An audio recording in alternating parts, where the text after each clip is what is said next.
Hi, how's it going? Hope everybody's doing well. I came on live tonight because I wanted to thank everyone for their lovely birthday wishes. And I can't get this earring to stick right.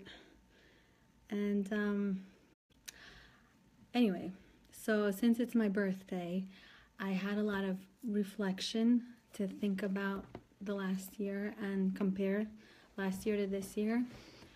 And I wanted to share with you a little bit of what I picked up and what I learned. And so here it goes. Topic of tonight is you are going to be as happy, exactly as happy as you choose to be. I saw that in a post somewhere and I copied it onto my screen. You guys will see it from the previous days.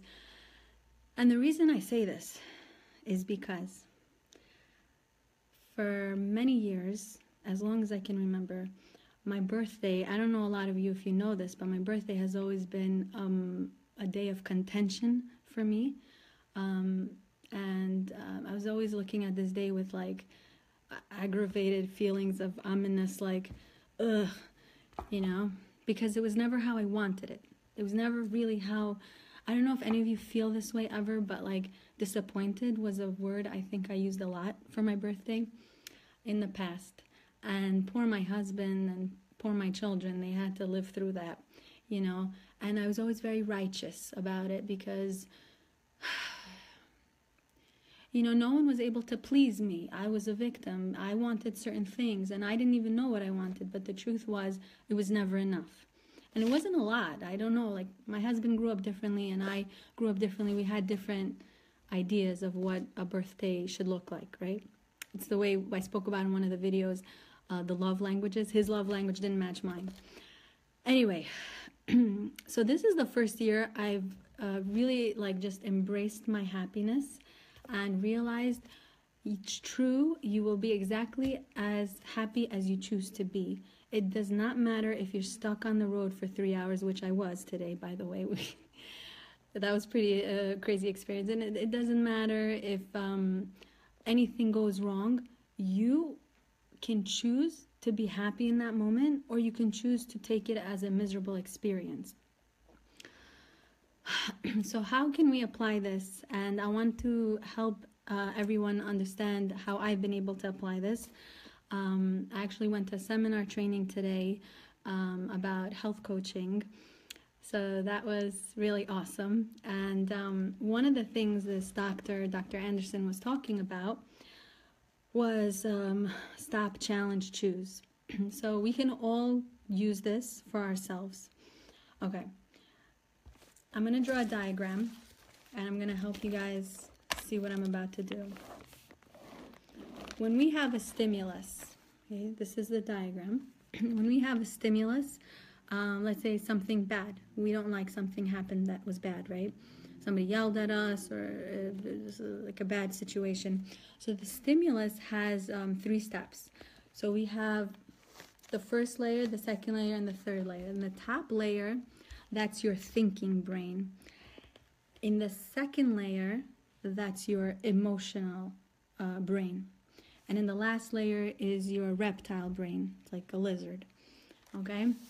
So when we get a stimulus, it comes up from here, from the bottom, and it goes to the first layer and to the second layer, and then we get a response. Right here, we get a response. So this thinking brain, the T, we'll call it. Is that a T? The thinking brain, you never really hit the T because you're too busy being responsive to the emotion. So what do? What we need to do is stop, delay the response. So for example, your husband comes home and he's said something to you, okay? And your instinct is to respond, right? Because you get that assault of words and then you want to just react. Slow down the response. Give yourself a chance to actually use your higher brain. So one of the things Dr. Anderson was talking about, how he would open his bottle cap slowly and start drinking slowly. And that would slow down his response. So he would have time to shut his mouth and wait for that moment when he has a chance to use his brain. Once he had a chance to let his brain into the picture and his thinking kicked in, it doesn't happen right away. That's why when you see patient people and it says God loves patient people, that's what that means, because they don't just react, they're using their brain. Okay, so what does he say? When you delay the stimulus, you stop it, and you delay the response to the stimulus, you stop, then you challenge it by asking, well, what's the goal here? What do I want? What do I really want to happen? What's my intention? So when your husband comes home, your intention was to make a nice meal for him, and he's like, blah, blah, blah, blah, blah. You know, I had a horrible day at work, and I'm going to take it out on you right now. Stop, challenge, think, is this going to yield results if I just react to him and tell him who's boss and tell him how much he needs to respect and appreciate the wife he has? That's not going to work. What is going to work is challenge that question. I would like for him to appreciate and respect me. So how do I get that response? Choose a path. Do you want the path of anger to match his anger, or do you want the path of peace? So if you meet his anger with peace, what's going to happen? You're using your thinking brain. You're promoting him to reach up to his thinking brain too. And that's going to develop, okay?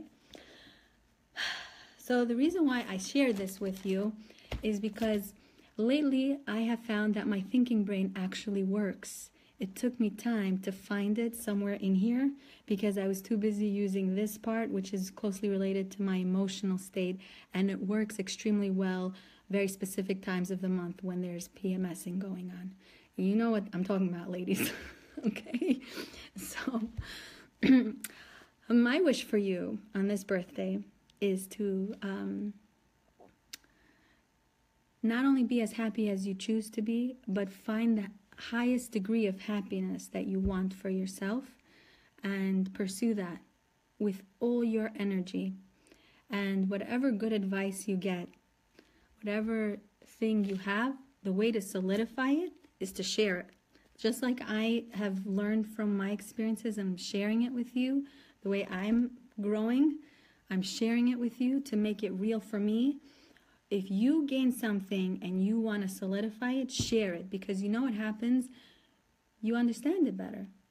And I pray for you all to I pray for you all to continue to grow and be blessed by the beautiful sparks within you and that shine coming out from within you, to find your true happiness, because happiness really is your choice. It comes from within you.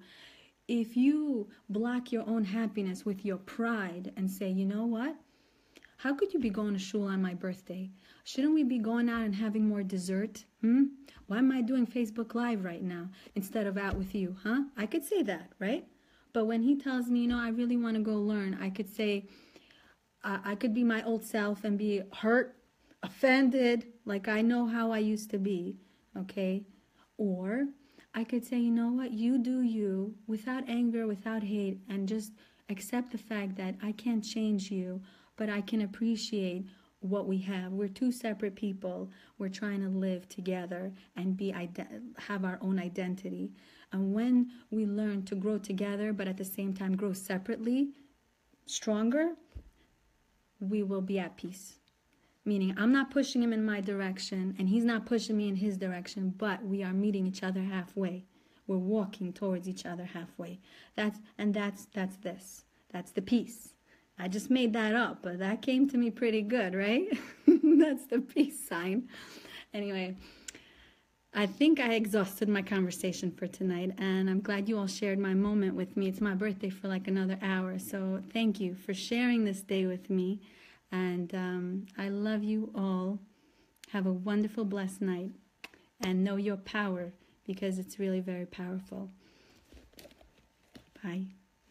And thank you again, everybody.